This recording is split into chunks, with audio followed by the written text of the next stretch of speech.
Hello and welcome back to what is going to be, most likely, the last video in the series about the 106 Rallye, at least for now. Yesterday I went to the MOT and the car failed because of the rear brakes. I explained the situation yesterday in the previous video and my theory was that the wheel cylinders was the wrong one. They have built in a reduction valve, and it seemed as though it was too effective. So what I did was to go and buy one new wheel cylinder, and what I did was actually to raise the car up, having my wife to press the brakes. And because the brakes were that bad yesterday, it was only able to brake like 40 kilos. When my wife pressed the brake pedal, I could turn the rear wheel if I used a lot of force, of course. So I installed the new wheel cylinder and tried the same, and no difference. Therefore, I could rule out that the wheel cylinders was the issue. This is of course a bad way to do it, because now I have to pay for a wheel cylinder that I'm not going to use because I cannot return it when I have filled it with brake fluid. But it seemed as the only possibility yesterday. So what I did next was to adjust the brakes. It's automatic adjustment, but I adjusted it so it just started to drag on the brakes, and that was just me trying to make the biting point a little bit higher. Then I took it for a spin, and I did a lot of braking to bed them in, and went to the MOT station, and then the braking was a little bit better. I think it was around 60 kilos, 50 kilos on one of the wheels and still 40 on the other one. So I knew that something had happened. Then I went back to the garage and I remembered an old trick that I have never used. I have used it, but it's many years ago. And even said it yesterday that new brakes actually don't brake enough for an MOT station to pass the car. And that is, at least in theory, correct. Oftentimes it's not an issue. I always just bed them in on the way to the MOT station and they are fine. Of course they will be better when they really bed together over time, but normally it can pass the MOT. But what I did with the brakes when I went home the last time was I took off the drums, and then I took some sandpaper and sanded the inside where the brake pads drag. And I did it in the opposite direction to make it drag even more. Then I took the brake pads themselves and gave it a brush with a wire brush, not too much, but just to rough up the edges. And then I took it for a spin once again and did a lot of braking, of course, and went to the MOT station. And then the braking was okay. I'm completely sure that it will become better over time. So the problem was that the car is MOT'd and it has number plates on it. So the car is ready to drive. Let's take a look at the car. And as I explained earlier, the car is looking pretty good on the video. Of course it's very dirty because, well, it's a rally car and I had to bed the brakes in, and I don't know how to do that without driving some rally in it. So there's mud everywhere. And other than that, the paint of course is very bad and it needs a respray at some point, at least if it is going to stand like a new car. But in reality it doesn't matter at all for the functionality of the car, of course. The doors are still a bit fiddly. I think the mechanism needs to be changed on them, or maybe some more fiddling could be done to make them work better. But well, this project has been quite a lot bigger than anticipated to begin with, and the summer is quite short in Denmark, so now it's just a matter of my buddy getting this car up to his place and driving it around and enjoying it. It's the strongest point for this car is actually the interior, and I just want to add that I have not cleaned it. I'm not a very good car cleaner, but still this car is in pretty perfect shape. The seats got no tears in it. The carpets look nice, of course dirty, but they look nice. And pretty much the entire inside of this car could be looking like a brand new car. The rear seats look completely new. The roof liner And of course this also looks like a brand new French car. The build quality of these French cars from this period is pretty bad, really. And in my opinion, it's not gotten any better over time, just gotten a bit more boring.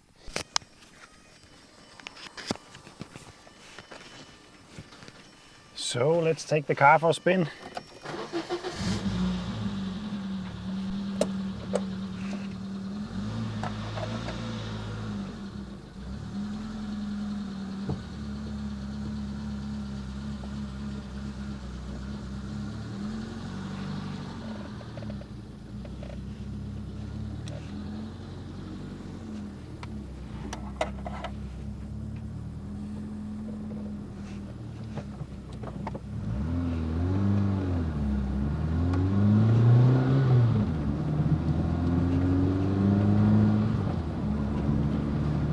And of course I'm going to take it a bit slowly until the car heats up.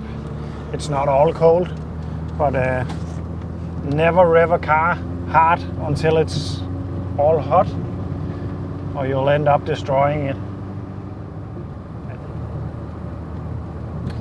Yeah, we got the car up to temp, and I have been driving the car for quite a while now, but it's not. It hasn't stopped being fun yet, because I really think this car is a perfect daily fun rider, because it is very light and very nimble, and the engine is not massively overpowered, but it's perfect for everyday driving. This means that you actually get to drive the car a bit on the edge without being a complete hooligan, and that's a good thing. And the car's strongest point, the handling is of course very, very good. I really enjoy the handling. It's not too hard. I don't enjoy very hard cars because of the roads, the condition of the roads here. Hard riding cars needs good roads, or else it's just going to be a discomfort. But this is the perfect balance. It's not too soft and it's not too hard. You can take potholes and drive down a dirt track with no problems in this car. And it's actually a lot of fun in this car. That's good. The other thing I really enjoy is the gearbox. This gearbox is a short ratio gearbox, which means that there's almost no drop in the revs when you change a gear up, and you will always stay in the zone of the engine.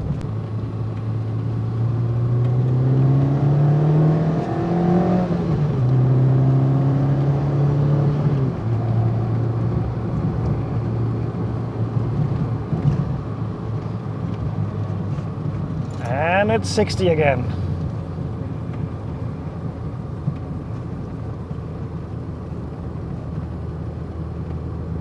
So maybe you can follow me on the point about not needing a lot of power to have fun in a car on the roads that I live close to, because the speed limit is pretty low, so there's no reason to have 300 horsepower. Not for these roads, at least. You'll need a nimble car with a fun chassis and just enough power to make it interesting. Let's try to see how fast we can go to 80 up this road. Well, I think that plan just went down the drain. Let's see if this car can overtake a tractor.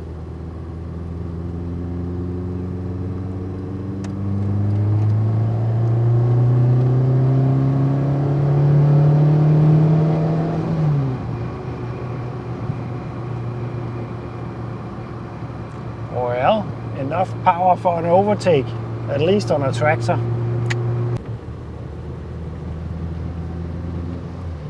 But I mean, try to take a listen to the amount of rev drops between second gear and third gear. It doesn't go that much down.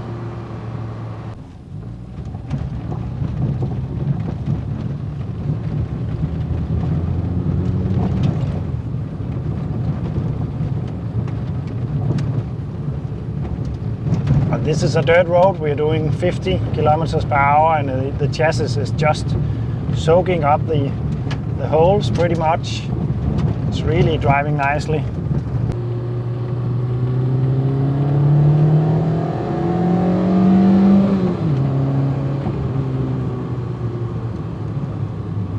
Take a listen to that little engine just revving away.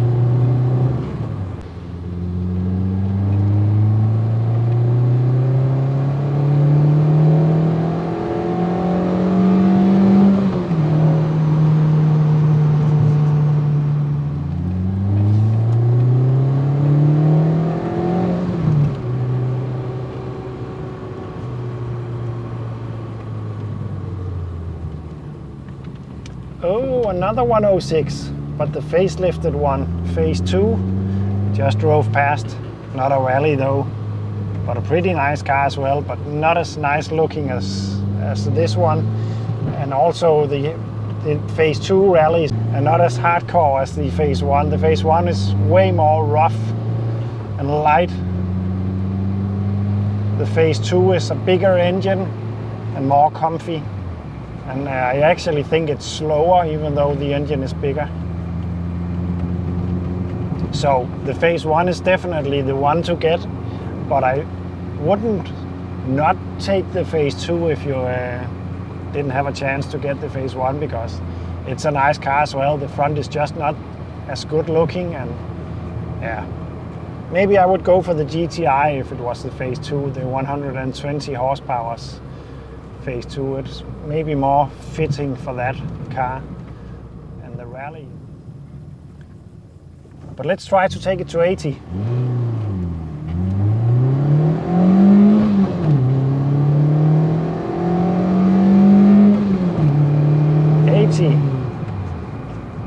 So it's not blistering quick, but it definitely feels quick, and that is the most important thing.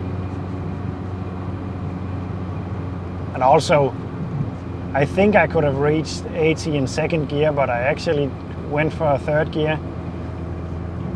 So that also tells you a bit about the gearing, that it is going to take some time to get to 100 kilometers if you have to use 3 gears.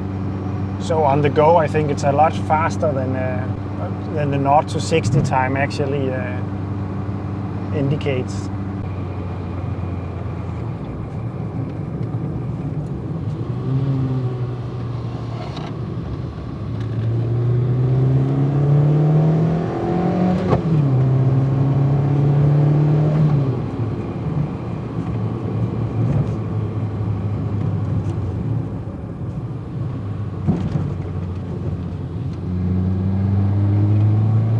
This is so much fun.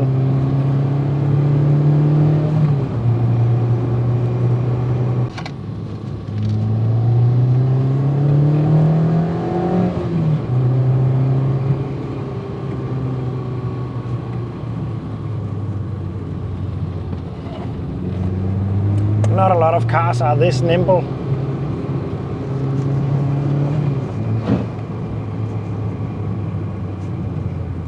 It's easy to get carried away.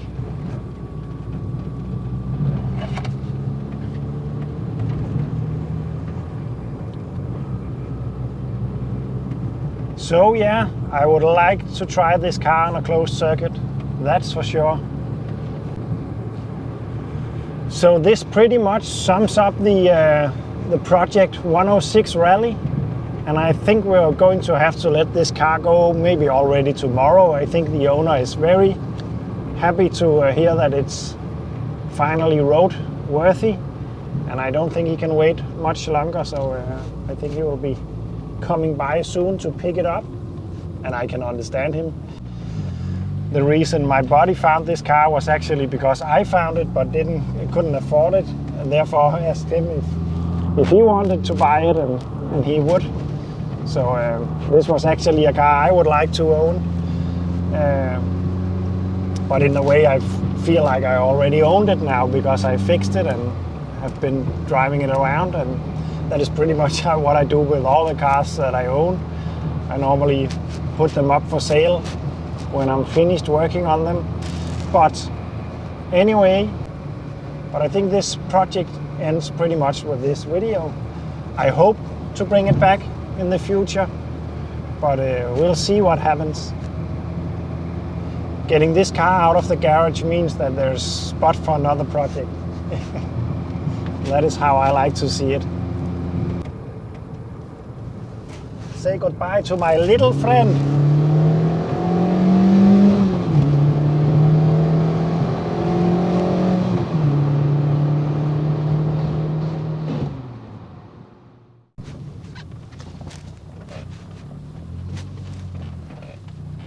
And we're back. Thank you for watching.